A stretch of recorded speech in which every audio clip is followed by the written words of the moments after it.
എന്തിനും ഏതിനും നമ്പർ 1 എന്ന് കേളി കേട്ട കേരളം മറ്റൊരു വിഷയത്തിലും കൂടെ നമ്പർ 1 സ്ഥാനത്തേക്ക് എത്തിയിരിക്കുന്നു എന്ന് നമ്മളിപ്പോൾ കഴിഞ്ഞ കുറച്ച് ദിവസങ്ങളിലെ വാർത്തകളിൽ നിന്നും സംശയിക്കേണ്ടതുണ്ട്.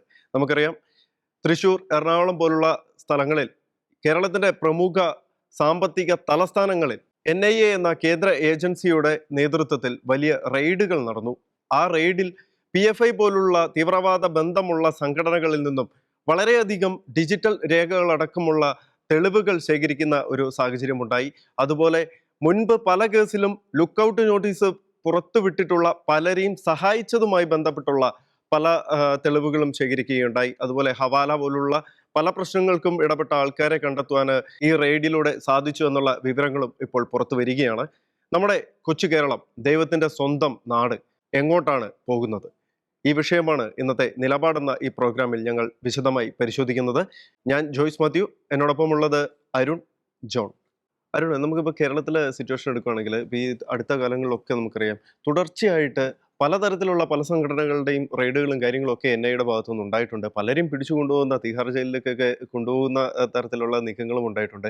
പലരും അതിനെ തുടർന്ന് ഒളിവിലാകുന്ന സാഹചര്യങ്ങൾ ഉണ്ടായിട്ടുണ്ട്. അവർക്കെതിരെ ലുക്കൌട്ട് നോട്ടീസുകളൊക്കെ പുറത്തിറക്കിയിരുന്നു. പക്ഷെ എൻ്റെ ഒരു സംശയം എന്താ വെച്ചാൽ, പണ്ട് കാലത്തുണ്ടായിരുന്ന ഒരു സംഘടനയാണ് സിമി എന്ന് പറയുന്നത്. ഈ സിമി നിരോധിക്കപ്പെട്ടു. അതുപോലെ തന്നെയാണ് ഇപ്പോൾ ഈ 5 വർഷത്തേക്ക് PFIയുടെ ഒരു നിരോധനം വന്നിരിക്കുന്നത്. പക്ഷെ എത്ര നിരോധിച്ചാലും ശരി, അല്ലെങ്കിൽ എത്ര പേരെ പിടികൂടിയാലും ശരി, ആ ഒരു സംഘടനയുടെ ആ ഒരു രജിസ്ട്രേഷൻ അല്ലെങ്കിൽ ആ ഒരു പേര് മാത്രമേ അവിടെ മാറുന്നുള്ളൂ എന്നതല്ലേ ശരിക്കും ഇതിൽ നമുക്ക് മനസ്സിലാക്കാൻ സാധിക്കുന്നത്. അതുപോലെ ഇതിന്റെ നേതൃസ്ഥാനത്തുള്ള ആൾക്കാരെ പിടികൂടി കഴിഞ്ഞാൽ പോലും ആ നേതൃസ്ഥാനത്തേക്ക് മറ്റുള്ളവർ കടന്നു വരുന്ന അത് മറ്റൊരു പേരിൽ ഈ സംഘടനയുടെ അതേ ഐഡിയോളജി അവിടെ നിലവിൽ വരുന്ന ഒരു സാഹചര്യമല്ലേ ഇപ്പോൾ കേരളത്തിലുള്ള. എന്താണ് നമുക്ക് ഇതിൽ നിന്നും മനസ്സിലാക്കാൻ സാധിക്കുന്നത് ശരിക്കും? ജോയ്സ, ഈ വാർത്ത കേൾക്കുമ്പോൾ പലപ്പോഴും മാധ്യമങ്ങൾ ഇതിൻ്റെ ഡെപ്ത് എന്താണെന്ന് നമ്മളോട് പറഞ്ഞു തരാറില്ല. അവരൊരു PFI എന്ന് പറഞ്ഞ ഒരു പേരിനെ അവർ ബ്രാൻഡ് ചെയ്തിരിക്കുകയാണ്. നമുക്ക് അറിയാം, ഈ PFIനെ നിരോധിക്കുന്നതിനേക്കാൾ മുൻപ് ഇവർക്ക് PFIയോടുള്ള സമീപനം എന്തായിരുന്നു? ഇവിടുത്തെ രാഷ്ട്രീയ പാർട്ടികൾക്ക് PFIയോടുള്ള സമീപനം എന്തായിരുന്നു? അപ്പോൾ ഈ പോപ്പുലർ ഫ്രണ്ട് നിരോധിച്ചപ്പോൾ പോലും ഇവിടുത്തെ രാഷ്ട്രീയ പാർട്ടികളിലെ ഏത് രാഷ്ട്രീയ പാർട്ടിയുണ്ട് തൻ്റെ ഇടത്തോടു കൂടി ആ നിരോധനത്തെ സപ്പോർട്ട് ചെയ്ത്? എല്ലാ രാഷ്ട്രീയ പാർട്ടികളും അവരെല്ലാവരും നിരോധനത്തിന് അവരുടേതായ രീതിയിലെ വ്യാഖ്യാനങ്ങളൊക്കെ കൊടുത്തപ്പോഴും അവർ ശ്രദ്ധിച്ച ഒരു കാര്യമുണ്ട്.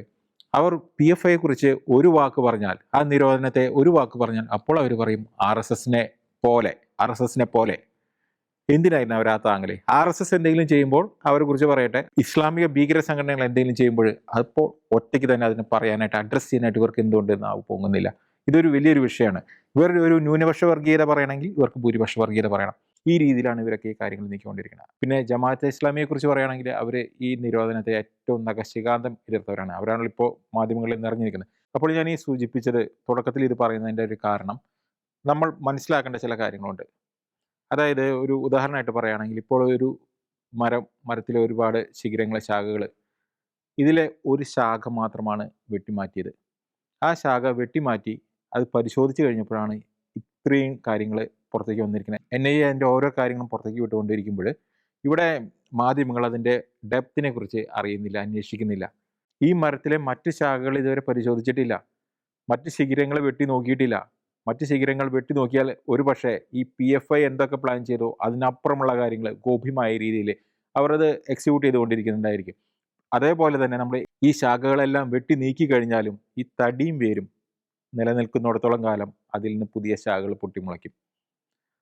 ഈ ഞാൻ പറഞ്ഞു വരുന്നത് പൊളിറ്റിക്കൽ ഇസ്ലാമിനെ കുറിച്ചിട്ടാണ്. 6-ാം നൂറ്റാണ്ട് മുതൽ കീഴടക്കലിലെ പ്രത്യയശാസ്ത്രമായിട്ട് നടക്കുന്ന പൊളിറ്റിക്കൽ ഇസ്ലാം എന്ന് പറഞ്ഞ അത്തടിയും അതിൻ്റെ വേരുകളും അവിടെ നിൽക്കുന്നിടത്തോളം കാലം ഇതെങ്ങനെ വെട്ടിമാറ്റിയാലും ഇത് നമ്മുടെ സമൂഹത്തിൽ ഉണ്ടാകും എന്നുള്ള കാര്യമാണ് പറയുന്നത്. ഇതേതെങ്കിലും ഒരു മതവിശ്വാസത്തെക്കുറിച്ചോ മതവിശ്വാസം അനുഷ്ഠിക്കുന്നവരെ കുറിച്ചോ അല്ല ഞാൻ ഈ പറഞ്ഞു വരുന്നത്. ഇത് എന്തുകൊണ്ടാണ് ഇത് പറയുന്നതെന്ന് പറഞ്ഞാൽ, നമ്മൾ ഈ പോപ്പുലർ ഫ്രണ്ടിൻ്റെ തന്നെ ഓരോ വാർത്തകൾ പരിശോധിക്കുമ്പോൾ അവർ ചെയ്ത ഓരോ കാര്യങ്ങൾ ഇപ്പോൾ എല്ലാം NIA പുറത്തേക്ക് വന്നിട്ടുണ്ട്. ഇനിയും പലതും പുറത്ത് വരാൻ കിടക്കുന്നുണ്ട്.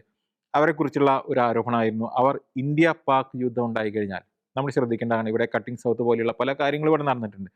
ഇന്ത്യ പാക് യുദ്ധം ഉണ്ടായി കഴിഞ്ഞാൽ ദക്ഷിണേന്ത്യയെ ഇവർ വിഭജിക്കും, ദക്ഷിണേന്ത്യയെ അടർത്തി മാറ്റാനുള്ള പ്ലാൻ പോപ്പുലർ ഫ്രണ്ടിൻ്റെ കയ്യിലുണ്ടായിരുന്നു. ഈ കാര്യം പറയുമ്പോൾ ഇവിടെ ചില മഹാന്മാർ ചില ചാനലുകളിലൊക്കെ സാമൂഹ്യ നിരീക്ഷകൻ എന്ന് പറഞ്ഞ് ഇരിക്കുന്നവരൊക്കെ കൊടുത്ത ക്ലാസ്സുകളൊക്കെ നമ്മൾ ശ്രദ്ധിക്കേണ്ടതാണ്. അവർ എന്ത് ക്ലാസ്സാണ് കൊടുത്തിരുന്നത്, ആ ക്ലാസ്സും ഈ പോപ്പുലർ ഫ്രണ്ട്, അതും ഇതുപോലെയുള്ള ഒരു സംഘടനയുടെ മീറ്റിങ്ങിൽ വെച്ചിട്ടാണ് അവരത് കൊടുക്കുന്നത്.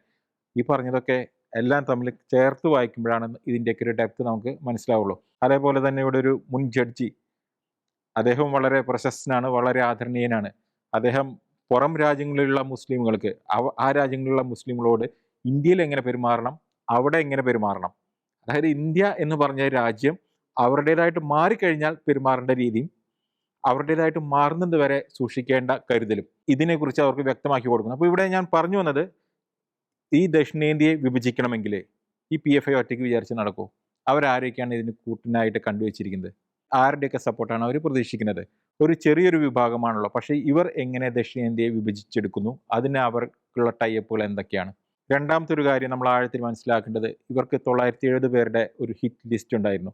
അതായത് ഇവർക്ക് തട്ടാനുള്ളവരുടെ 970 മറ്റു മതസ്ഥരായ ഇതര മതസ്ഥരായ നേതാക്കന്മാരുടെ ഹിറ്റ് ലിസ്റ്റ് ഉണ്ടായിരുന്നു. ഇവർക്ക് ഇവരുടെ എതിരാളികളുടെ ലിസ്റ്റ് വേറെയുണ്ട്. ആ എതിരാളികളെ അങ്ങനെയാണല്ലോ അവർ ഈ കുരുക്കിൽ വന്ന് പെട്ടത്. ശ്രീനിവാസനെ യാതൊരു വിധത്തിലും യാതൊരു അക്രമമായിട്ട് ബന്ധമില്ല. പക്ഷേ അവരുടെ ഒരാൾ മരിച്ചപ്പോൾ അതിന് തത്തുല്യമായ ഒരാൾ, അത്രയേ അവർ നോക്കിയിട്ടുള്ളൂ. അങ്ങനെ ശ്രീനിവാസനെ കൊന്നതിൻ്റെ ഭവിഷ്യത്തുകളാണ് ഇപ്പോൾ അവർ അനുഭവിച്ചുകൊണ്ടിരിക്കുന്നത്. അപ്പോൾ അതല്ല ഞാൻ ഉദ്ദേശിക്കുന്നത്. ഈ 970 പേരുടെ ഹിറ്റ് ലിസ്റ്റും ഈ 970 പേരെ കൊല്ലുവാനായിട്ട് ഇവർക്ക് റിപ്പോർട്ടേഴ്സ് വിങ് ഉണ്ട്. ആ റിപ്പോർട്ടേഴ്സ് വിങ് കൃത്യം ഓരോ സമയങ്ങളിൽ ഇവർ ഡാറ്റ അപ്ഡേറ്റ് ചെയ്തുകൊണ്ടിരിക്കുന്നു. ആരെ കൊല്ലണം എന്നുള്ള ഡാറ്റ അപ്ഡേറ്റ് ചെയ്തുകൊണ്ടിരിക്കുന്നു. ആ ഡിപ്പാർട്ട്മെൻറ്റ് വേറെ.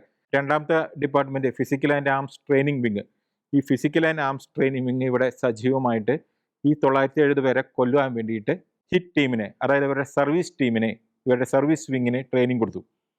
ഇത്രയും സംവിധാനങ്ങൾ ഇവിടെ ഒരുക്കപ്പെട്ടിട്ട് ആ സംവിധാനങ്ങളുള്ളവരല്ല ഇപ്പോൾ അറസ്റ്റിലായിരിക്കുന്നത്. ഇവരുടെ നേതാക്കന്മാർ മാത്രമാണ്. ഈ ട്രെയിനിങ് കൊടുത്തുകൊണ്ടിരുന്നവരും ഈ ട്രെയിനിങ് ലഭിച്ചവരും നമ്മുടെ ഇടയിൽ തന്നെയുണ്ട്. ഇത് നമ്മൾ ആരെങ്കിലും ചിന്തിക്കുന്നുണ്ടോ? ഇവർ ഏത് സമയത്തും ആക്റ്റീവ് ആവും. ഇവരെങ്ങനെയായിരിക്കും ഈ 970 പേരെ കൊല്ലുന്നത്? അത് നിങ്ങൾ ആരെങ്കിലും ചിന്തിച്ചിട്ടുണ്ടോ? 970 പേരെ ഓരോ ദിവസം ഓരോരുത്തരെ വെച്ച് കൊല്ലും എന്നാണോ നമ്മൾ ഉദ്ദേശിക്കുന്നത്? അങ്ങനെ തന്നെ കൊന്ന പോലും ഒരു 3 വർഷം വേണം ഓരോരുത്തരെ കൊന്ന് തീർക്കാണെങ്കിൽ. അപ്പോൾ ഇവരെങ്ങനെ കൊല്ലുന്നു? ഇവരൊരു കലാപം നമ്മുടെ രാജ്യത്ത് പ്ലാൻ ചെയ്തിട്ടുണ്ടാകുന്നു. വെറുതെ ഒരു കലാപം നടത്താൻ പറ്റില്ലല്ലോ. ഈ കലാപത്തിന് ഇവർ ആരൊക്കെയാണ് കണ്ടുവച്ചിരുന്നത്? ഈ കലാപത്തിനിടയിൽ ഇവരുടെ 970 പേരും ഇവരുടെ ലിസ്റ്റിലുള്ള 970 പേരും കാണില്ല. അതായത് അവർക്കെതിരെ ശബ്ദിക്കുകയോ മറ്റൊരു മതസമൂഹത്തിൻ്റെ നേതൃത്വത്തിലിരുന്ന് അവർക്ക് ഉപദേശം നൽകുകയോ ചെയ്യുന്ന അവരുടെ നേതൃത്വങ്ങളെ തന്നെ നിരപ്പാക്കി കളഞ്ഞ് ഇവരുടേതായിട്ടുള്ള ഒരു മാത്രം ഒരു രാജ്യം, ലോകം സൃഷ്ടിക്കാൻ വേണ്ടിയിട്ടുള്ള എല്ലാ പ്ലാനുകളും ഇവർ ചെയ്തിട്ടുണ്ടായിരുന്നു.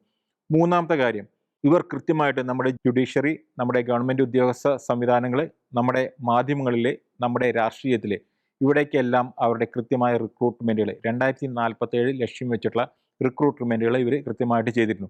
സൈന്യത്തിൽ പോലും NIA റിപ്പോർട്ടിൽ സൈന്യത്തിൽ പോലും ഇവർ പ്രവേശിക്കാനുള്ള കാര്യങ്ങൾ അവർ ചെയ്തിട്ടുണ്ട്. അപ്പോൾ നമ്മൾ ശ്രദ്ധിക്കേണ്ടത്, ഇവർ വർക്ക് ചെയ്ത് തുടങ്ങിയത് നാളുകളായിട്ട് വർക്ക് ചെയ്തിട്ടുണ്ടെങ്കിൽ എത്ര പേർ നമ്മുടെ മാധ്യമങ്ങളിലുണ്ട്? ഇവരുടേതായ ആൾക്കാർ നമ്മുടെ മാധ്യമങ്ങളിലുണ്ട്, നമ്മുടെ പോലീസ് സംവിധാനങ്ങളിലുണ്ട്. വെറുതെ അല്ല ഈ പച്ച വെളിച്ചം വരുന്നത്, നമ്മുടെ രാഷ്ട്രീയക്കാരിലുണ്ട്. എന്തുകൊണ്ട് മറ്റു മതസ്ഥരെ, എന്തുകൊണ്ട് ഞങ്ങൾ മാത്രം തഴയപ്പെടുന്നു എന്ന് ചിന്തിക്കുന്നുണ്ടെങ്കിൽ അതിൻ്റെ ഉത്തരം അവിടെ കിടക്കുന്നുണ്ട്. എന്തുകൊണ്ട് നമ്മുടെ ഉദ്യോഗസ്ഥ സംവിധാനങ്ങളുണ്ട്? ചില സ്ഥലങ്ങളും കാര്യങ്ങളെല്ലാം കൈയടക്കി പോകുമ്പോൾ, പ്രത്യേകിച്ച് ചില ലവ് ജിഹാദൊക്കെ ആയിട്ട് ബന്ധപ്പെട്ട കേസുകളൊക്കെ വരുമ്പോൾ കണ്ണീരോടുകൂടി പോകുന്ന അമ്മമാർ, ഇവർക്കെല്ലാവർക്കും കൂടി വാദിച്ചിരുന്നത് ഒരു വക്കീല്. ഇതൊക്കെ എന്ത് സംവിധാനം? ഇതൊക്കെ അറിയുന്നവരല്ലേ ഇവിടുത്തെ രാഷ്ട്രീയക്കാർ? ഇവരെല്ലാവരും കണ്ണടച്ച് ഈ ഒരു സിനിമയെ എത്രയോ വർഷങ്ങൾ ഇവർ സപ്പോർട്ട് ചെയ്തു. എന്തൊക്കെ കാര്യങ്ങൾ ഇവിടെ ചെയ്തു. പലപ്പോഴും 80-20 മൊനമ്പോ വിഴിഞ്ഞോ ഇങ്ങനെ പല വിഷയങ്ങൾ വരുമ്പോൾ ക്രൈസ്തവർ എന്ത് ഞങ്ങൾക്ക് നീതി ലഭിക്കാത്ത എന്ന് ചിന്തിക്കുമ്പോൾ, നീതി ലഭിക്കാത്തതിൻ്റെ പിന്നിലത്തെ കാരണങ്ങൾ അടിയിൽ പൊളിറ്റിക്കൽ ഇസ്ലാം കൃത്യമായിട്ട് കളിക്കുന്നുണ്ട് എന്നുള്ളത് തന്നെയാണ്. അവർ കൃത്യമായ അജണ്ടയിലോടുകൂടി ഇവിടുത്തെ രാഷ്ട്രീയ സംവിധാനങ്ങളെ ഉരുട്ടിക്കൊണ്ടിരിക്കുകയാണ്. അതിനനുസരിച്ചാണ് ഇവിടുത്തെ എല്ലാ ചക്രങ്ങളും ചലിച്ചുകൊണ്ടിരിക്കുന്നത്. അത് തന്നെയാണ് ഇതിൻ്റെ കാരണമായിട്ട് വരുന്നത്. ഇനി ഒരു അടുത്തൊരു വിഷയത്തെക്കുറിച്ച് പറയുമ്പോൾ എനിക്ക് ഒന്ന് നമ്മുടെ ആ കോവിഡ് കാലം പെട്ടെന്ന് നമ്മുടെ ഓർമ്മയിലേക്ക് വരായിരിക്കുന്നത്. ഈ കോവിഡ് തുടങ്ങുന്നതിനേക്കാളും തൊട്ടുള്ള 2-3 വർഷങ്ങൾ, കോവിഡ് കാലം അതിന് തൊട്ടുള്ള വർഷങ്ങൾ, ഈ വർഷങ്ങളിൽ ഇവിടെ നമ്മുടെ നിരത്തുകളിൽ നോക്കിക്കഴിഞ്ഞാൽ ഇവിടെ ആൾക്കാരെക്കാൾ കൂടുതൽ ആംബുലൻസുകളാണ് പോയിരുന്നത്. എവിടെ നോക്കിയാലും ആംബുലൻസ്. നമുക്ക് വിചാരിക്കും ഇതെന്ത് ഇത്രയും വലിയ ആക്സിഡൻറ്റുകളും അപകടങ്ങളും മാത്രമാണ് നമ്മുടെ നാട്ടിൽ സംഭവിക്കണമെന്ന് തോന്നുന്നു. ഈ ആംബുലൻസുകൾ എന്താണ് കൊണ്ടുപോയിരുന്നത്? ഈ ആംബുലൻസുകളിൽ പണം കൊണ്ടുപോയിട്ടുണ്ടോ? ആയുധങ്ങൾ കൊണ്ടുപോയിട്ടുണ്ടോ? അതൊക്കെ എവിടേക്കാണ് അവർ വിന്യസിച്ച് വെച്ചിരിക്കുന്നത്? ഈ ആയുധങ്ങളൊന്നും ഇവിടെ തന്നെ നിർമ്മിക്കുന്നൊന്നുമല്ല. ഇത് പല സ്ഥലങ്ങളിൽ നിന്ന് വരുന്ന ആയുധങ്ങൾ ഇത് ഇവിടെ എവിടേക്കോ വിന്യസിച്ച് കിടക്കുന്നുണ്ട്. ഈ ആംബുലൻസിൽ കൂടെ ഇങ്ങനെയുള്ള കാര്യങ്ങൾ നടന്നിട്ടുണ്ട്. അതേപോലെ തന്നെ NIA റിപ്പോർട്ടിൽ ഉണ്ടായിരുന്നതാണ്, നമുക്ക് എല്ലാവർക്കും അറിയുന്നതാണ്, ക്രിസ്ത്യൻസ് ആയിരുന്നു ചാരിറ്റി മേഖലയിൽ ഏറ്റവും കൂടുതൽ സേവനങ്ങൾ ചെയ്തിട്ടുള്ളത്. അവർ മുഴുവൻ ഞെട്ടിക്കുന്ന രീതിയിൽ ഇവിടെ കുറേ സന്നദ്ധ പ്രവർത്തകർ, ഇവിടെ കുറേ നന്മ മരങ്ങൾ, ഇവിടെ NIA കൃത്യമായിട്ട് പറയുന്നുണ്ട്, ഇവർ സന്നദ്ധ പ്രവർത്തനങ്ങളിലൂടെ സന്നദ്ധ പ്രവർത്തനങ്ങളിലൂടെ, അതായത് നല്ല മനസ്സുള്ള മുസ്ലിം യുവാക്കളെ അവർ ഇത്തരം സേവനങ്ങൾക്ക് വേണ്ടി വരുമ്പോൾ ഇവർ അതിൻ്റെ മറവിൽ യുവാക്കന്മാരെ ഭീകര പ്രവർത്തനങ്ങളിലേക്ക് റിക്രൂട്ട് ചെയ്തു. അതായത് നല്ല ഉദ്ദേശത്തോടുകൂടി വന്ന യുവാക്കന്മാരെ തീവ്രവാദ ചിന്തകൾ തലയിൽ കൊടുത്ത് അവരെ തീവ്രവാദികളാക്കി മാറ്റി. ഇതായിരുന്നു ഇവിടെ പലപ്പോഴും നമുക്ക് കാണാം. ഇവർ ടീഷർട്ട് ഇട്ടേ വരുള്ളൂ. ഈ ടീഷർട്ടിന്റെ പിന്നിൽ കൃത്യമായിട്ട് ഇവരുടെ സംഘടനയുടെ പേരുണ്ടായിരിക്കും. ആക്ടിവിറ്റി അല്ല ഇവരെ പ്രധാനം, ഇവരുടെ പബ്ലിസിറ്റിയാണ് പ്രധാനം, ഇവരുടെ ഉദ്ദേശം ഇത് തന്നെയാണ്. ഇത് നമ്മൾ പഠിക്കേണ്ടത് ഹമാസിനെയും ഹിസ്ബുള്ളേനെയും അതുപോലെ തന്നെ മുസ്ലിം ബ്രദർഹുഡ് പോലെയുള്ള സകല ലോകത്തിലുള്ള സകല തീവ്രവാദ സംഘടനകളെയും കുറിച്ച് പഠിച്ചു കഴിഞ്ഞാൽ കൃത്യമായിട്ടും നമുക്ക് മനസ്സിലാക്കാൻ സാധിക്കും ഈ ഭീകര സംഘടനകളുടെയൊക്കെ ആവിർഭാവം എങ്ങനെയായിരുന്നു. ഇവരെല്ലാവരും സന്നദ്ധ സേവനമായിട്ടാണ് അവരുടെ ഭീകര പ്രവർത്തന ആശയത്തെ മറച്ചുകൊണ്ട് ജനങ്ങളുടെ ഇടയിൽ സ്വാധീനം ചെലുത്തിയത്. അതിനുശേഷമാണ് ഇവർ തീവ്രവാദത്തിലേക്ക് വന്നിട്ടുള്ളത്. തീവ്രവാദത്തിൽ വന്നപ്പോൾ ഇവർക്ക് രണ്ട് മുഖമുണ്ട്. ഇവർ തീവ്രവാദം പാരലായിട്ട് ചെയ്യും, അതോടൊപ്പം തന്നെ സന്നദ്ധ പ്രവർത്തനം അല്ലെങ്കിൽ സന്നദ്ധ സേവനങ്ങൾ ഇവർ അതിൻ്റെ മറപിടിച്ച് ഇവർ ചെയ്തുകൊണ്ടിരിക്കും. അപ്പോൾ ജനം നോക്കുമ്പോഴല്ലെങ്കിൽ പുറമെ നോക്കുമ്പോൾ ഇവരെല്ലാവരും സന്നദ്ധ സേവകരാണ്. പക്ഷേ ഇവർ ആ സേവനത്തിൽ കൂടെ അടക്കം ഇവരുടെ തീവ്രവാദം ചെയ്ത് ആ രാജ്യത്തെ നശിപ്പിക്കും, അവരുടെ സ്വന്തം രാജ്യത്തെ മുഴുവൻ അവർ കൈയടക്കും, അതോടൊപ്പം തന്നെ മറ്റു രാജ്യങ്ങൾ ഇവർ നശിപ്പിക്കും. ഇത് തന്നെയാണ് ഇവിടെയും ഇവർ പ്ലാൻ ചെയ്തത്. ഇവർക്ക് ഒട്ടും താല്പര്യമില്ലാത്ത യോഗ പോലും, കായിക അഭ്യാസങ്ങളെല്ലാം ഇവർ ഇതിൻ്റെ ഭാഗമായിട്ട് അവർ ചെയ്ത് യുവാക്കളെ ഇതിലേക്ക് ആകർഷിച്ചു കൊണ്ടുവന്നു. ഇതേപോലെ തന്നെയുള്ള മറ്റൊരു ടെക്നിക്കായിരുന്നു ഈ വർണ്ണാഭമായ നമുക്കറിയാലോ, നമുക്ക് ഈ മിഠായി കടലാസിൽ പൊതിഞ്ഞു വരുന്ന എല്ലാം നമുക്ക് മിഠായി ആണെന്ന് നമുക്ക് ഉറപ്പുള്ളതൊന്നുമല്ല. പക്ഷെ നമ്മളത് കാണുമ്പോൾ അത് മിഠായി ആണെന്ന് വിചാരിക്കും. ഇതേപോലെ ഇവരുടെ ഓരോ സംഘടനകളുടെ പേരുകൾ കേട്ട് കഴിഞ്ഞാൽ നമുക്കറിയാം ഇവിടെ ഈ 2047 ഇവർ തന്നെ മുസ്ലിമുകളുടെ, ഇന്ത്യയിലെ എല്ലാ മുസ്ലിമുകളുടെയും നിയന്ത്രണം ഇവർ ഉദ്ദേശിച്ചത് SDPI ആയിരുന്നു എന്ന് NIA കൃത്യമായിട്ട് വ്യക്തമാക്കിയിട്ടുണ്ട്. അപ്പോൾ ഇവരുടെ ലക്ഷ്യം 2047 SDPI ഭരിക്കുന്ന ഒരു ഇസ്ലാമിക കാലിഫേറ്റ് ആയിരുന്നു. അതിനുവേണ്ടിയുള്ള ശ്രമങ്ങൾ ഇവർ നടത്തിക്കൊണ്ടിരുന്നു. അപ്പോൾ ഒരു സോഷ്യൽ ഡെമോക്രാറ്റിക് എന്നൊരു വാക്ക് കേൾക്കുമ്പോൾ എല്ലാവരും എന്ത് വിചാരിക്കും? ഇത്രയും നല്ലൊരു സംഘടന, അതും ഇന്ത്യയുടെ പേരും കൂടി ചേർത്തിട്ട് റിപ്പബ്ലിക്കിനെ രക്ഷിക്കൂ എന്ന് ഇവർ പറയുമ്പോൾ നമ്മളെല്ലാവരും എന്ത് വിചാരിക്കും? ഇന്ത്യയെക്കുറിച്ച് കരുതലുള്ളവർ എന്ത് വിചാരിക്കും? പക്ഷേ ഇവരുടെ അജണ്ട അതല്ല.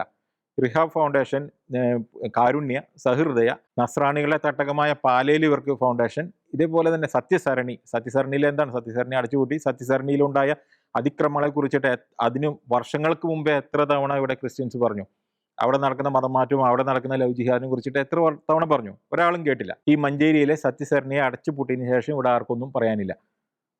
ഇതേപോലെ തന്നെ ഹാദിയ കേസ് ഉണ്ടായപ്പോൾ ഇവിടെ എല്ലാ മീഡിയകളടക്കം എത്രത്തോളം അഖിലേനെ ഹാദിയാക്കിയതിന് ശേഷം ഇവർ സുപ്രീം കോടതിയിൽ പോയിട്ട് PFI തന്നെ പറഞ്ഞിരുന്നു ഞങ്ങൾ 1 കോടി പിരിച്ചിട്ടുണ്ടെന്ന് പറഞ്ഞു. കോൺഗ്രസിന്റെ ഒരു പ്രമുഖ അഭിഭാഷകനാണ് ഇവർക്ക് വേണ്ടിയിട്ട് വാദിക്കാൻ വന്നത്.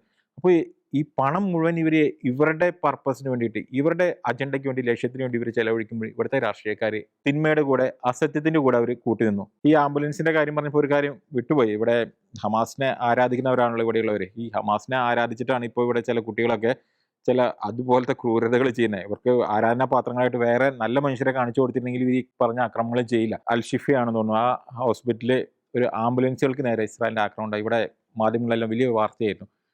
അതായത് പാവപ്പെട്ട അല്ലെങ്കിൽ പരിക്കേറ്റ സാധാരണക്കാരെ കൊണ്ടുവന്ന ആംബുലൻസിന് ഇസ്രായേൽ ആക്രമിച്ചു എന്ന് പറഞ്ഞ് ഇവിടെ വലിയൊരു വികാരം ഉണ്ടാക്കി. പിന്നീട് അതിൻ്റെ വാർത്ത കൃത്യമായിട്ട് പുറത്തു വന്നു. ഈ അൽഷിഫ ഭീകരകേന്ദ്രമാണെന്ന് അറിഞ്ഞ് അതിനെ ഉപരോധിക്കുന്ന സമയത്താണ് ഈ പറഞ്ഞ വിഷയങ്ങളുണ്ടായത്. അപ്പം അന്ന് ഈ ആംബുലൻസുകൾ നിരയായിട്ട് പോകുന്നു. ആംബുലൻസിൽ ഒരു രോഗി, ബാക്കിയുള്ള ആംബുലൻസിൽ ഹമാസും അവരുടെ ആയുധങ്ങളും. ഇങ്ങനെ പോയിരുന്ന ആംബുലൻസുകൾക്ക് നേരെയാണ് ആക്രമണം ഉണ്ടായത്. ഇതൊക്കെ നമ്മുടെ കേരളത്തിൽ സംഭവിച്ചു. ഇതെല്ലാം ഈ PFI വഴിയാണ് സംഭവിച്ചതെന്ന് നമ്മൾ കരുതുന്നു, അല്ലെങ്കിൽ അങ്ങനെ വരുത്തി തീർക്കുന്നു. പക്ഷെ അങ്ങനെയല്ല സംഭവിക്കുന്നത്. കേരളത്തിൽ പൊളിറ്റിക്കൽ ഇസ്ലാമിന് വേണ്ടി ആരൊക്കെ നിൽക്കുന്നുണ്ടോ അവരുടെ ലക്ഷ്യം മതരാഷ്ട്രമാണെങ്കിൽ അവർ ഈ മതരാഷ്ട്രത്തിന് വേണ്ടിയിട്ട് അവർ ഈ തക്കിയകൾ ഉപയോഗിച്ച് ഇവരുടെ എല്ലാ കാര്യങ്ങളും ചെയ്തുകൊണ്ടിരിക്കും. എത്ര പണം ഇവിടെ ഒഴുകി. ഇപ്പോൾ ഈ NIA അന്വേഷിക്കുന്ന പ്രധാന സോഴ്സ്, ഇപ്പോൾ വന്നിരിക്കുന്ന പ്രധാന കാരണങ്ങളൊന്ന് കുറച്ച് അവരുടെ ചില നേതാക്കളും കൂടി പിടിയിലാവാണ്ട് അവർക്ക് ഇവിടെ നമ്മുടെ നാട്ടിൽ നിന്ന് അവർക്ക് കൃത്യമായ സപ്പോർട്ട്, അവർക്ക് കൃത്യമായ സംരക്ഷണ കേന്ദ്രങ്ങളുണ്ട് എന്നതിൻ്റെ തിരിച്ചറിവിൽ കൂടിയാണ് NIA വന്നത്. അതോടൊപ്പം തന്നെ അവർ നോക്കിയത് ഡിജിറ്റൽ തെളിവുകളായിട്ട് അവർ കൊണ്ടുപോയിരിക്കുന്നത് ഇവിടുത്തെ ഹവാല ഇടപാടുകളാണ്. ഇന്ത്യക്ക് പുറത്തുനിന്ന്, നമ്മുടെ വിദേശ രാജ്യങ്ങളിൽ നിന്ന്, മലയാളികളിൽ നിന്ന് തന്നെ, പലപ്പോഴും മലയാളികളിൽ നിന്ന് തന്നെ ഇവർക്ക് കനത്ത ഫണ്ട് ഒഴുകിക്കൊണ്ടിരുന്നു, ഹവാല ഫണ്ടുകൾ ഒഴുകിയിരുന്നു. ഈ ഫണ്ടുകൾ പല സ്ഥലങ്ങളിലേക്ക് മൊബിലൈസ് ചെയ്തിട്ടുണ്ടായിരുന്നു. നമുക്കറിയാം ആ കാലങ്ങളിലൊക്കെ ഇവിടെ കറുത്ത നിറങ്ങളിൽ കൂണ് പോലെ പൊങ്ങിയ ഷോപ്പുകൾ, ഇവിടെയെല്ലാം കച്ചവടമാണോ നടന്നിരുന്നത്? ഒരു ചായക്കട പോലെയാണ് ഇരിക്കുന്നത്. ആ ചായക്കടയ്ക്ക് ഇത്രയും വലിയ ബിസിനസ്സോ? ഇതിൻ്റെ ഉള്ളിലൊക്കെ പണം നല്ല രീതിയിൽ തിരിമറി ചെയ്ത് പണം മൊബൈലൈസ് ചെയ്യാൻ വേണ്ടിയിട്ടും മറ്റു കാര്യങ്ങൾക്ക് വേണ്ടിയിട്ട് ഇവർ കൃത്യമായിട്ട് ഈ സംവിധാനങ്ങളെല്ലാം ഇവിടുത്തെ പല ബിസിനസ്സുകളും അവർ അതിന് വേണ്ടിയിട്ട് ഉപയോഗിച്ചിട്ടുണ്ട്. പല ബിസിനസ് വമ്പന്മാരുടെ പണം പോലും ഇവിടെ നമുക്കറിയാം. പാലാ ബിഷപ്പിനെതിരെ അവിടേക്ക് ഒരു പ്രതിഷേധം വന്നപ്പോൾ അത് എവിടെ നിന്നാണ് വന്നതെന്നുള്ളത് എല്ലാവർക്കും അറിയാം. അത് ഏത് സ്ഥാപനത്തിൽ നിന്നാണ് വന്നതെന്നുള്ളത് ഇവിടുത്തെ പിതാക്കന്മാർക്ക് കൂടെയുള്ള എല്ലാവർക്കും അറിയാവുന്ന കാര്യങ്ങൾ തന്നെയാണ്. ഇതേപോലെ തന്നെയാണ് ഈ സിനിമ മേഖലയിൽ എത്ര രീതിയിൽ ക്രൈസ്തവരെ അവഹേളിക്കുന്ന രീതിയിൽ മറ്റു മതവിശ്വാസങ്ങൾ, ക്രൈസ്തവർ എന്ന് ഞാൻ പറയില്ല, മറ്റു മതവിശ്വാസങ്ങളെ അവഹേളിച്ച് അവരുടെ തന്നെ അസ്തിത്വത്തിനെ അല്ലെങ്കിൽ അവരുടെ ഐഡന്റിറ്റീനെ അവർക്ക് തങ്ങളെന്തോ കുറവുള്ളവരാണ്, തങ്ങളാണ് ഈ ലോകത്തിലെ ഏറ്റവും വലിയ പാപികളെ, ഏറ്റവും വലിയ തിന്മയിൽ നിൽക്കുന്നവരെന്നും ഏറ്റവും നശിച്ചു പോകുന്ന ആൾക്കാരെന്നുള്ള ചിന്ത വരുത്തുന്ന രീതിയിലുള്ള എത്രയോ കാര്യങ്ങൾ അവരുടെ മത നേതാക്കന്മാരെ, അവരുടെ ആത്മീയ നേതൃത്വങ്ങളെയൊക്കെ എത്ര രീതിയിൽ ഏത് രീതിയിൽ അപഹസിക്കും. അവഹേളിക്കുന്നതോടൊപ്പം തന്നെ മറ്റൊരു മതവിഭാഗത്തെ ഗ്ലോറിഫൈ ചെയ്യുന്ന കാര്യങ്ങൾ. ഇവിടെ വാർത്തകളൊന്നും കാണാത്ത സാധാരണ കുട്ടികൾ, കുഞ്ഞു കുട്ടികൾ തൊട്ട് യുവാക്കന്മാർ വരെയുള്ളവരുടെ മനസ്സിൽ ഇവർ ഈ ചിന്തയാണ് അടിച്ചേൽപ്പിച്ചിരിക്കുന്നത്. അതേപോലെ തന്നെ ക്രൈസ്തവർക്കെതിരെ വരുന്ന കേസുകൾ, ക്രൈസ്തവ മത നേതാക്കന്മാർക്കെതിരെ വന്ന കേസുകൾ, തർക്കങ്ങൾ, ഈ തർക്കങ്ങളുടെ ഉള്ളിലെല്ലാം ഇവർ കയറി കളിച്ച് അതിനെ കൂടുതൽ കത്തിക്കുന്നതിലും ഇവർ കൃത്യമായിട്ട് കളിച്ചു. ഞാൻ ചുരുക്കി പറഞ്ഞു കഴിഞ്ഞാൽ ഈ ചെയ്യുന്നതെല്ലാം എന്നോ നിരോധിക്കപ്പെട്ട ഒരു PFI ചെയ്യുന്ന കാര്യങ്ങളെ കുറിച്ചിട്ടല്ല ഈ പറയുന്നത്. ഇത് പൊളിറ്റിക്കൽ ഇസ്ലാം എവിടെയുണ്ടോ അവിടെ അവർ ചെയ്തുകൊണ്ടിരിക്കുന്ന കാര്യങ്ങളാണ്. അവർ ഇന്നും ഇവിടെയുണ്ട്. അവർ പല രീതിയിൽ ഇവിടെ വർക്ക് ചെയ്തുകൊണ്ടിരിക്കുന്നുണ്ട്. അതുകൊണ്ടാണ് പലപ്പോഴും നമുക്ക് ഈ ഉത്സവപ്പറമ്പിൽ ഒക്കെ ചില ഈ മോഷ്ടാക്കളുടെ സൂക്ഷിക്കാനുള്ള ഒരു ബോർഡ് നമ്മൾ കാണും. നിങ്ങളുടെ വിലപിടിപ്പുള്ള സാധനങ്ങൾ നിങ്ങൾ നഷ്ടപ്പെടാതെ സൂക്ഷിക്കുക. അപ്പോൾ ആ രീതിയിൽ ആരെങ്കിലും പറഞ്ഞു കഴിഞ്ഞാൽ ഉത്സവപ്പറമ്പിലുള്ള ആൾക്കാർ ചിന്തിക്കാറില്ല ഇത് എന്നെ കുറിച്ചാണ് പറഞ്ഞതെന്ന് അവരാരും പറയാറില്ല. അവർക്കറിയാം അത് കള്ളന്മാരെ കുറിച്ചാണ് പറയുന്നതെന്നുള്ളത്. ഇതേപോലെ പക്ഷെ നമ്മൾ ഈ ഒരു കാര്യത്തെക്കുറിച്ച് എവിടെ പറഞ്ഞാലും ഇപ്പം ഇതിൻ്റെ അടിയിൽ വരുന്ന കമൻറ്റ് ബോക്സുകളിൽ നിങ്ങൾ വർഗീയത പറയുന്നു, നിങ്ങൾ ഒരു മതവിഭാഗത്തിനെതിരെ സംസാരിക്കുന്നു. ഒരു മതവിഭാഗത്തിനെതിരെയും നമ്മൾ സംസാരിക്കുന്നില്ല. തീവ്രവാദികൾക്കെതിരെ സംസാരിക്കുമ്പോൾ അതൊരു മതവിഭാഗത്തിനെതിരായിട്ട് മാറ്റുന്നവരുടെ ലക്ഷ്യമാണ് നമ്മൾ തിരിച്ചറിയേണ്ടത്. ഇവിടെ താലിബാന്റെ കാര്യത്തെക്കുറിച്ച് പറഞ്ഞില്ല, ഇവിടുത്തെ മീഡിയകളൊക്കെ വലിയ വാർത്തകളായിരുന്നു താലിബാന്റെ ചാതുർവർണ്ണ്യം താലിബാൻ ഇംപ്ലിമെൻ്റ് ചെയ്യുന്നു എന്നുള്ള കാര്യത്തെക്കുറിച്ചിട്ട്. അപ്പോൾ ഇവിടെ താലിബാനെ വിസ്മയമായിട്ട് പറഞ്ഞവരടക്കം അവർ റിപ്പോർട്ട് ചെയ്യുന്നത് ചാതുർവർണ്ണ്യത്തിൻ്റെ അല്ലെങ്കിൽ അടിമത്തത്തിൻ്റെയൊക്കെ വാർത്തകളാണ് അവർ കൊടുക്കുന്നത്. പക്ഷെ ഇവരാരും പറയാത്തൊരു കാര്യമുണ്ട്. ഈ താലിബാൻ അവരുടെ കോൺസ്റ്റിറ്റ്യൂഷൻ അല്ലെങ്കിൽ അവരുടെ ഈ പറഞ്ഞ നിയമസംഹിതയുടെ മുൻ പേജുകളിൽ അവർ എഴുതി വെച്ചിട്ടുള്ള കാര്യങ്ങൾ നമുക്ക് അവൈലബിൾ ആണ്, നെറ്റിൽ അവൈലബിൾ ആണ്. അവർ അതിൽ കൃത്യമായിട്ട് പറയുന്നുണ്ട്. അവർ ഈ ജാതിവർണ്ണ്യവും ഇത് നോക്കിയിട്ടൊന്നല്ല അവരിത് ചെയ്തിരിക്കുന്നത്. അവർ ചെയ്തിരിക്കുന്നത് ഞങ്ങൾ റെഫർ ചെയ്തിട്ടുള്ള സാധനങ്ങൾ ഇന്നത് ഇന്നത് ഇന്നത്, ഇതിനപ്പുറമുള്ള ഒരു കാര്യം ഞങ്ങൾ റെഫർ ചെയ്തിട്ടില്ല. മനസ്സിലാവേണ്ടവർക്ക് മനസ്സിലാവുമെന്ന് ഞാൻ വിചാരിക്കുന്നു. അതായത് ഇവിടെ ശരീഅത്ത് നിയമം വന്നു കഴിഞ്ഞാൽ എന്ത് സംഭവിക്കും എന്നുള്ളതിൻ്റെ കൃത്യമായ സൂചനയാണ്. ഞങ്ങൾ ഈ നിയമസംഹിതകൾ ഉണ്ടാക്കിയിരിക്കുന്നത് ഇന്ന കാര്യങ്ങൾ 3 കാര്യങ്ങൾ അവർ പറയുന്നുണ്ട്. ആ 3 കാര്യങ്ങൾ മാത്രം റെഫർ ചെയ്തിട്ടാണ്, ലോകത്തെ വേറൊരു നിയമവും ഞങ്ങൾ റെഫർ ചെയ്തിട്ടില്ല എന്നാണ് പറയുന്നത്. അപ്പോൾ ഇത് തന്നെയാണ് ഇവിടുത്തെ മതരാഷ്ട്രവാദികൾ ഇവർ ആഗ്രഹിക്കുന്നത്. ഇവിടെ ഒരു മതരാഷ്ട്രം വന്നു കഴിഞ്ഞാൽ സംഭവിക്കാൻ പോകുന്നത് ഇതാണ്. ഇപ്പോൾ ഈ താലിബാന്റെ നിയമം വന്നപ്പോൾ അവിടെ പലരും പറയുന്നുണ്ട് അവിടെയുള്ള പാവപ്പെട്ട മറ്റു മതസ്ഥർക്ക് വേണമെങ്കിൽ അവർക്ക് ഇന്ത്യയിൽ ഇപ്പോൾ CA ഉള്ളതുകൊണ്ട് ഇന്ത്യയിലേക്ക് വേണമെങ്കിൽ രക്ഷപ്പെടാം, അതല്ലെങ്കിൽ യൂറോപ്യൻ രാജ്യങ്ങളിൽ കുടിയേറി പോകാമെന്ന് പറഞ്ഞു. പക്ഷെ അവിടുത്തെ സ്ത്രീകൾക്ക് എന്ത് ചെയ്യും? അതിനെക്കുറിച്ചിട്ടാണ് ആൾക്കാർ പറയുന്നത്. അവിടെയുള്ള സ്ത്രീകൾ ഇനി എന്ത് ചെയ്യും? അവർക്കൊന്നും ചെയ്യാൻ പറ്റില്ല. ആ സ്ത്രീകൾ, മുസ്ലിം സ്ത്രീകൾ, അവിടെയുള്ള മുസ്ലിം സ്ത്രീകൾക്ക് അവിടെ കിടന്ന് നരകിക്കാൻ തന്നെയാണ് നിവർത്തി. ഇത് തന്നെയാണ് ഇവിടെ സംഭവിക്കാൻ പോകുന്നത്. നല്ലവരായി നിൽക്കുന്ന മനുഷ്യർക്ക്, നല്ലവരായ മുസ്ലിമുകൾക്ക് ജീവിക്കാൻ പറ്റാത്ത ഒരു അന്തരീക്ഷമാണ് ഇവർ ആഗ്രഹിക്കുന്നത്. അതിനു വേണ്ടിയിട്ടാണ് ഇവർ ശ്രമിച്ചുകൊണ്ടിരിക്കുന്നത്. ഈ അടുത്ത കാലത്ത് തന്നെയാണെന്ന് എനിക്ക് തോന്നുന്നു എറണാകുളം ഭാഗത്ത് നിന്ന്, അതായത് ഗവൺമെന്റിന് സമാന്തരമായിട്ടുള്ള മറ്റൊരു ടെലിഫോൺ ശൃംഖല പിടിച്ചെടുത്ത ഒരു സംഭവം ഉണ്ടായിട്ട്, അതുപോലെ തന്നെ മറ്റ് പല സ്ഥലങ്ങളിൽ നിന്നും ഈ ഹവാലപ്പണമായിട്ട് ഇടപാട് ഉള്ള ആൾക്കാരെ പിടിക്കുന്നു. അതുപോലെ ഈ NIA ലിസ്റ്റിലുള്ള ലുക്കൗട്ട് നോട്ടീസ് പുറത്തിറക്കിയ ആൾക്കാർക്ക് രക്ഷപ്പെടാൻ താവളങ്ങൾ ഒരുക്കിയ ആൾക്കാരെ പിടിക്കുന്നു. ഇങ്ങനെയുള്ള പല സംഭവങ്ങളും നമ്മുടെ നാട്ടിൽ തുടർച്ചയായിട്ട് പൊങ്ങി വരുന്നത് നമുക്ക് കാണാൻ സാധിക്കും. നമുക്കറിയാം എല്ലാ കാര്യത്തിലും നമ്മൾ ഇൻട്രോയിൽ പറഞ്ഞ പോലെ എല്ലാ കാര്യത്തിലും നമ്പർ 1 എന്ന് പറയുന്ന കേരളം ഈ കാര്യത്തിലും നമ്പർ 1 ആണ് എന്ന് തെളിയിച്ചുകൊണ്ട് ഇത് എത്ര പിടിച്ചാലും തീരാത്ത രീതിയിൽ ഇത് ഒരു ശൃംഖല പോലെ ഇങ്ങനെ നീണ്ടു പോകുന്നൊരു കാഴ്ചയാണ് നമുക്ക് കാണുന്നത്. ഇപ്പം ISIS പോയ ആൾക്കാരുടെ ലിസ്റ്റ് എടുക്കുകയാണെങ്കിൽ തന്നെ അതിലും കേരളം തന്നെയാണ് ഇന്ത്യയിൽ നമ്പർ 1 ആയിട്ട് നിൽക്കുന്നത്. ശരിക്കും ബാക്കി എല്ലാത്തിനും നമ്മൾ അഭിമാനത്തോടെ പറയുകയാണെങ്കിൽ പോലും ഇത്തരം പ്രശ്നങ്ങൾ ആരും ചർച്ച ചെയ്യാൻ തയ്യാറാകുന്നില്ല, അല്ലെങ്കിൽ ഇതുപോലെയുള്ള നമ്പർ 1 ആയിട്ടുള്ള കാര്യങ്ങൾ ആരും ചർച്ച ചെയ്യാൻ എടുക്കുന്നില്ല എന്നത് ശരിക്കും നമ്മുടെ നാടിൻ്റെ ഒരു പോക്ക്, ദൈവത്തിൻ്റെ സ്വന്തം നാട് എന്ന് നമ്മൾ അഹങ്കാരത്തോടെ അഭിമാനത്തോടെയും പറഞ്ഞിരുന്ന നമ്മുടെ നാടിൻ്റെ പോക്ക് എങ്ങോട്ടാണ് എന്ന് ശരിക്കും സംശയം ജനിപ്പിക്കുന്നില്ലേ? അതുപോലെ ഇവരുടെ ഒരു പ്രവർത്തന രീതി എന്ന് വെച്ചിട്ടുണ്ടെങ്കിൽ മറ്റ് ഇസ്ലാമിക രാജ്യങ്ങളിൽ കാണുന്ന പോലെ തന്നെ ഇറാൻ പോലുള്ള ഇസ്ലാമിക രാജ്യങ്ങളിൽ കാണുന്ന പോലെ തന്നെ മറ്റു മതസ്ഥരൊന്നും വേണ്ട, അല്ലെങ്കിൽ ഈ ഒരു സമൂഹം മാത്രം മതി എന്നുള്ള രീതിയിലേക്ക് ഇവരുടെ ഒരു പ്രവർത്തന രീതികൾ കടക്കുന്നതായിട്ട് നമുക്ക് കാണാൻ സാധിക്കുന്നില്ല ജോൺ. നമ്മളൊരു ആരോപണം ഉന്നയിക്കുമ്പോൾ ഒരു സമൂഹത്തിലുള്ള എല്ലാവരെയും അടച്ചാക്ഷേപിക്കുകയല്ല ചെയ്യുന്നത്. ആ സമൂഹത്തിലെ ഒരു അക്രമസക്തരായിട്ടുള്ള ആൾക്കാർ, അല്ലെങ്കിൽ കൂടുതൽ മറ്റു ആൾക്കാർക്ക്, അല്ലെങ്കിൽ മറ്റു മതസമൂഹങ്ങൾക്ക്, അല്ലെങ്കിൽ മറ്റു ആൾക്കാർക്ക് ഉപദ്രവം ഉണ്ടാകുന്ന ആൾക്കാരെയാണ് നമ്മൾ വിരൽ ചൂണ്ടുന്നത്. ഒരു ഉദാഹരണം പറയുകയാണെങ്കിൽ, നമ്മളൊരു പാടത്ത്, ഒരു നെൽപ്പാടത്ത് ഈ വിളകളുടെ കൂടെ കളകൾ വളരുകയാണെന്ന് വയ്ക്കാം. അപ്പോൾ ഈ കളകൾ വളരുമ്പോൾ നമ്മൾ ഈ കളകളെ പിഴുതു മാറ്റുക എന്നുള്ളതാണ് സ്വാഭാവികമായിട്ട് നമ്മൾ ചെയ്യുന്നത്. അല്ലാതെ അതിൻ്റെ കൂടെ വിളകളെ പിഴുതു മാറ്റുന്നില്ല. അതുകൊണ്ട് ആ പാടത്തെ ചൂണ്ടി അല്ലെങ്കിൽ ആ നെൽവയലിന് ചൂണ്ടി കാണിച്ചിട്ട് അത് മൊത്തം കളയാണല്ലോ, അത് അപ്പാടെ കളയാണല്ലോ നമ്മൾ ഒരിക്കലും പറയില്ല. കാരണം അതിൽ വിളകളുണ്ട്.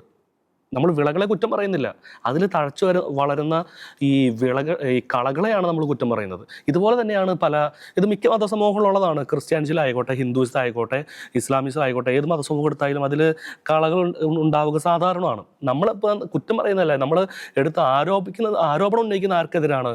ഈ മതസമൂഹങ്ങളിലെ അല്ലെങ്കിൽ ഇന്ന സമുദായത്തിലെ പാർട്ടികൾക്കുള്ളായിക്കോട്ടെ, ഇന്ന കമ്മ്യൂണിറ്റിയിലായിക്കോട്ടെ, അതിലെ കളകളെയാണ് നമ്മൾ കുറ്റപ്പെടുത്തുന്നത്, അല്ലാതെ ആ മതസമൂഹത്തെ ഒന്നാണ് കുറ്റപ്പെടുത്തുന്നില്ല. അപ്പോൾ ഫോർ എക്സാമ്പിൾ PFI എന്ന് പറയുമ്പോൾ, പോപ്പുലർ ഫ്രണ്ട് ഓഫ് ഇന്ത്യ എന്ന പാർട്ടി എന്ന് പറയുമ്പോൾ, അതിൻ്റെ മതസമൂഹത്തിലെ ഒരു പ്രത്യേക പാർട്ടി എന്ന് പറയുമ്പോൾ ആ മതസമൂഹത്തെ അല്ല നമ്മൾ അടച്ചാക്ഷേപിക്കുന്നത്, നമ്മളതിലെ പാർട്ടിയെയാണ്, ആ പ്രത്യേക ഒരു സമൂഹത്തെ അല്ലെങ്കിൽ ആ പ്രത്യേക പാർട്ടി നേതൃത്വത്തെ, ആ പ്രത്യേക സംഘടനയെയാണ്, മതസമൂഹത്തെ അല്ല നമ്മൾ അടച്ചാക്ഷേപിക്കുന്നത് അല്ലെങ്കിൽ നമ്മൾ കുറ്റപ്പെടുത്തുന്നത്. ആ പ്രത്യേക പാർട്ടി അല്ലെങ്കിൽ ആ സംഘടനയെയാണ് നമ്മൾ കുറ്റപ്പെടുത്തുന്നത്. എന്തുകൊണ്ടാണ് സംഘടന കുറ്റപ്പെടുത്തുന്നത്? അത് ലോകത്തിന്, ഇന്ത്യ മഹാരാജ്യത്തിന്, മറ്റു ജനതകൾക്ക്, മറ്റു മതസമൂഹങ്ങൾക്ക്, ഒരുപക്ഷെ അവരിലുള്ള മതസമൂഹത്തിന് തന്നെ ഭീഷണിയാകുന്നതുകൊണ്ടാണ് അതിനെ കുറ്റാരോപിക്കുന്നത്. ഇപ്പോൾ ഒരു PFI എന്നൊരു പാർട്ടിയെ അല്ലെങ്കിൽ PFI എന്നൊരു സംഘടനയെ ഈ ഇന്ത്യ ബാൻ ചെയ്യാൻ കാരണം എന്താണ്? അവരിൽ കാണുന്ന കുറെ കുൽസിത പ്രവർത്തികളാണ്. പ്രത്യേകിച്ച് ഇന്ത്യ ഒരു സെക്യുലർ സ്റ്റേറ്റ് ആണ്, നമുക്കറിയാം. ഇവരുടെ ഈ ചാർട്ടറിൽ അല്ലെങ്കിൽ ഇവരുടെ ഉദ്ദേശം എന്ന് വെച്ച് കഴിഞ്ഞാൽ ഈ ചാരിറ്റി നടത്തുന്നു, അതുപോലെ തന്നെ സോഷ്യലിസം, അതുപോലെ മൈനോറിറ്റി റൈറ്റ്സ് എന്നൊക്കെ അവർ പുകൾപെറ്റ കാര്യങ്ങളൊക്കെ പുറമെ പറയുന്നുണ്ടെങ്കിലും പിന്നിൽ കൂടെ, അതായത് അന്തർധാര ശരിക്കും ഉദ്ദേശിക്കുന്നത് ഈ ഇന്ത്യ മഹാരാജ്യത്തെ സെക്യുലറിസ്റ്റിക് ആയിട്ടുള്ള ഐഡിയോളജിക്ക് വിരുദ്ധമാണ് അവരുടെ പ്രവൃത്തികൾ. ഇന്ത്യ ഒരു മതരാഷ്ട്രമാക്കി മാറ്റുക, പൊളിറ്റിക്കൽ ഇസ്ലാമാണ് അവർ പ്രചരിപ്പിച്ചുകൊണ്ടിരുന്നത്.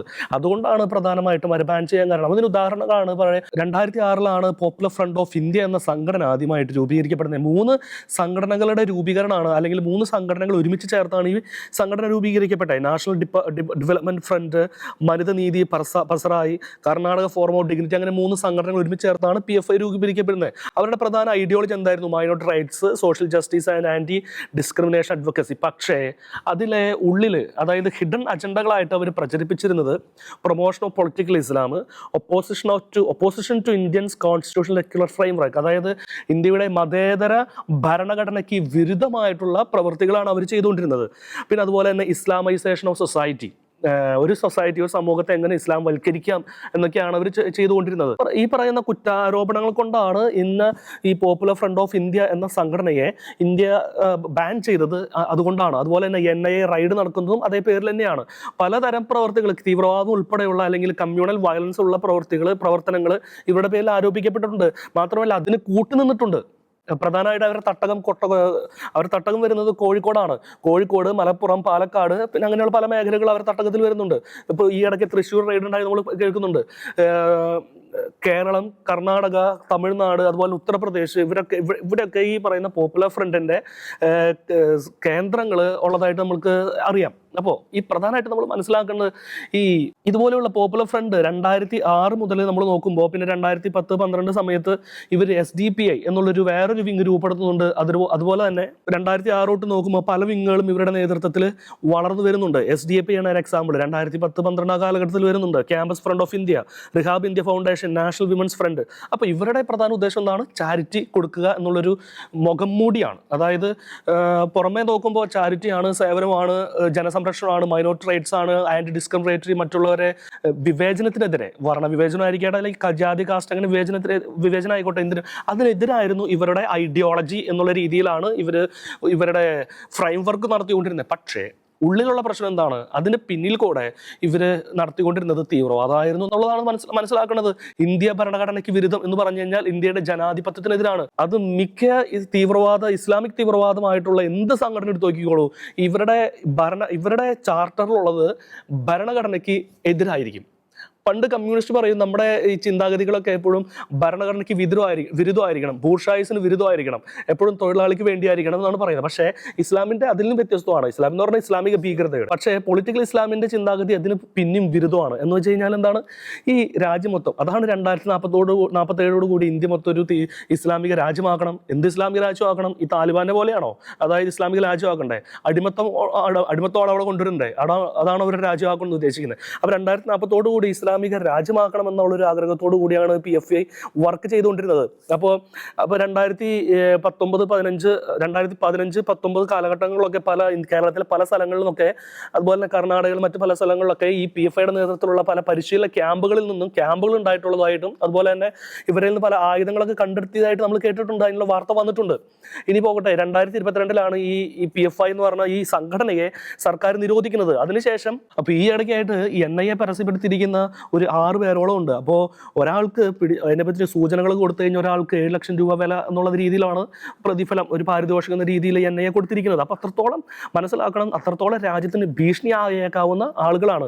കേരളത്തിൽ ഈ PFIയുടെ പേരിലുള്ള അറസ്റ്റ് നടന്ന 350ഓളം പേരെയാണ് അറസ്റ്റ് ചെയ്തത്. അപ്പോൾ അങ്ങനെ പല സംസ്ഥാനങ്ങളിലായിട്ട്, കർണാടകയിൽ അങ്ങനെ പല സംസ്ഥാനങ്ങളിലായിട്ട് 100-ൽ കുറയാത്ത ആളുകളെ അറസ്റ്റ് ചെയ്തിട്ടുണ്ടെന്നാണ് നമുക്ക് കിട്ടിയിരിക്കുന്ന ഡാറ്റ മനസ്സിലാക്കാൻ സാധിക്കുന്നത്. അപ്പോൾ ഇത്ര ഒരു തീവ്രവാദ സ്വഭാവമുള്ളൊരു സമൂഹം, അല്ലെങ്കിൽ ഇത്ര തീവ്രവാദ സ്വഭാവമുള്ള ഒരു സംഘടന ഒരു മതസമൂഹത്തിൽ വേരൂന്നി വളരുമ്പോൾ നമ്മൾ ആ സംഘടനയെ കുറ്റം പറയുമ്പോൾ ഒരിക്കലും അത് വർഗീയതയല്ല. നമ്മൾ കളകളെ കുറ്റം പറയുമ്പോൾ അത് നെല്ലിനെ അത് ബാധിക്കുന്നില്ല, നമ്മളെ കളകളെയാണ് ബാധിക്കുന്നത്. എന്തുകൊണ്ടാണ് നെല്ലും പതിരും തിരിച്ചറിയാൻ പറ്റാതെ ഈ കളകളെ കുറ്റം പറയുമ്പോൾ നെല്ലിനെ കുറ്റം പറയുന്ന രീതിയിലൊക്കെ പലരും കമന്റ് ഇടുന്ന നമുക്ക് മനസ്സിലാക്കാൻ സാധിക്കും. അതിന്റെ ചിന്താധാര, അല്ലെങ്കിൽ ഒരു പക്ഷേ അങ്ങനെ അതൊരു വർഗീയതയാണ് രൂപപ്പെടുത്തിയിട്ട് ഈ കളകളെ കൂടുതലും വളർത്താനുള്ള ഒരു പ്രവണത നമ്മുടെ കേരളത്തിൽ കൂടുതലും വളർന്നു വരുന്നില്ലേ എന്ന് നമുക്ക് സംശയിക്കേണ്ടിയിരിക്കുന്നു. അടുത്തൊരു കാര്യം പറയുകയാണെങ്കിൽ, ഈ PFI പോലെയുള്ള സംഘടന, ഈ ജമാഅത്ത് ഇസ്ലാമി എന്ന വേറെ സംഘടനയുണ്ടല്ലേ, ഈ പറയുന്ന ഈ സംഘടനകളുടെ അന്തർധാര അല്ലെങ്കിൽ അന്തസത്ത നമുക്ക് മനസ്സിലാക്കാൻ സാധിക്കും. ഇതൊക്കെ സാവധാനം ഒരു സമൂഹത്തെ, അത് വിവിധ മതസമൂഹങ്ങൾ ഒരുമിച്ച് താമസിക്കുന്ന മതസമൂഹങ്ങളെ അല്ലെങ്കിൽ സമൂഹത്തെ ഒരുമിച്ച് സാവധാനം അത് ഒരു ഇസ്ലാമിക വൽക്കരിക്കുക എന്നതാണ് ഇവരുടെ പ്രധാന ഉദ്ദേശം. അതാണ് 2040 കൂടി ഇന്ത്യ ഒരു ഇസ്ലാമിക രാജ്യമാക്കണമെന്നൊക്കെ.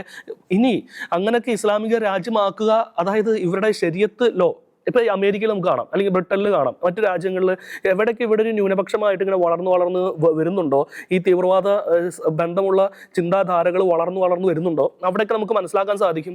കുറച്ച് നാൾ കഴിയുമ്പോൾ ഇവർ ശരീഅത്ത് ലോ അവിടെ നടപ്പിലാക്കാൻ വേണ്ടി അവർ പ്രവർത്തിക്കുന്നത് കാണാൻ പറ്റും. അവിടെയൊക്കെ ഇസ്ലാമിക ഭരണത്തിന് കീഴിൽ വരണമെന്ന് ഇവർ ആഗ്രഹിക്കുന്നുണ്ട്. ഡെമോക്രസിക്ക് എതിരാണ് ഇവരുടെ ചിന്താധാരകൾ. അതാണ് വേറെ കാര്യം. അതാണ് ഈ ഫ്രാൻസിലും അല്ലെങ്കിൽ ബ്രിട്ടനിലൊക്കെ നമുക്ക് നോക്കാം. അവിടെ ഈ വിശ്വാസം വേണ്ടാന്ന് വെച്ചു, പിന്നെ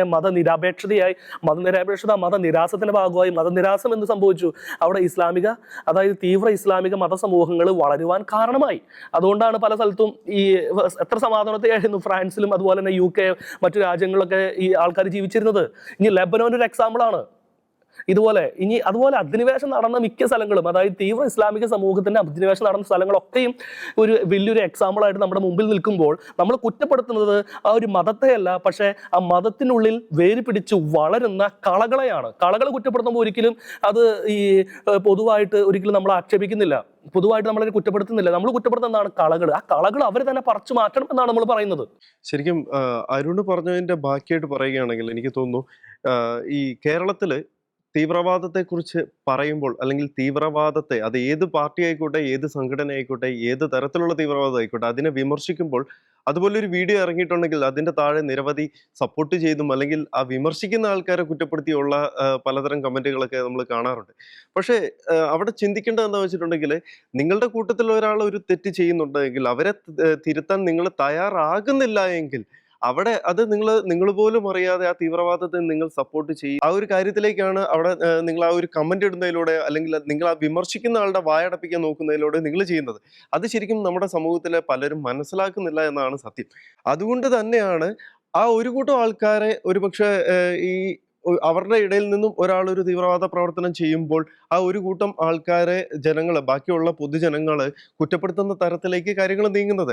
അതുകൊണ്ട് തീവ്രവാദത്തെ വെള്ളപൂശുവാനും തീവ്രവാദത്തെ ന്യായീകരിക്കുവാനുമാണ് നിങ്ങളുടെ തീരുമാനമെങ്കിൽ അതിനെ പരമാവധി വിമർശിക്കുവാനും തടയാനും തന്നെയാണ് നമ്മുടെ തീരുമാനം. നമ്മൾ പോലും അറിയാതെ നമുക്കിടയിൽ സഞ്ചരിക്കുന്ന, അല്ലെങ്കിൽ നമുക്കിടയിൽ സജീവമായി നിലനിൽക്കുന്ന പല തീവ്രവാദ പ്രവർത്തനങ്ങളും പുറം ലോകം അറിയുന്നില്ല എന്നതാണ് യാഥാർത്ഥ്യം. അതിന് NIA പോലുള്ള കേന്ദ്ര ഏജൻസികൾ തന്നെ രംഗത്തിറങ്ങേണ്ടതായിട്ട് പലപ്പോഴും വരാറുമുണ്ട്. പലപ്പോഴും നമ്മൾ പറയാറുള്ളത് പോലെ തന്നെ വർണ്ണാഭമായി കാണുന്ന പലതും ചികഞ്ഞു പരിശോധിച്ചാൽ അങ്ങനെ ആവണമെന്നില്ല. അതുകൊണ്ട് തന്നെ വെറുമൊരു വോട്ട് ബാങ്ക് മുൻനിർത്തി ഇത്തരം സംവിധാനങ്ങൾക്ക്, അല്ലെങ്കിൽ ഇത്തരം പാരലൽ സംവിധാനങ്ങൾക്ക് ഒരു പിന്തുണ കൊടുക്കുന്ന രീതിയിലേക്ക് നമ്മുടെ സമൂഹം മാറുന്നുണ്ടോ എന്നുള്ള കാര്യവും സംശയിക്കേണ്ടത് തന്നെയാണ്. അതിനെതിരെ പ്രവർത്തിക്കേണ്ടതും ശബ്ദമുയർത്തേണ്ടതും നമ്മൾ ഓരോരുത്തരുമാണ്. അതിനെതിരെ നിലപാടെടുക്കേണ്ടത് നമ്മുടെ നേതൃത്വമാണ്. ഈ നിലപാട് അറിയിച്ചുകൊണ്ട് ഇന്നത്തെ ഈ പ്രോഗ്രാം ഇവിടെ അവസാനിക്കുകയാണ്. ഇനി മറ്റൊരു ദിവസം.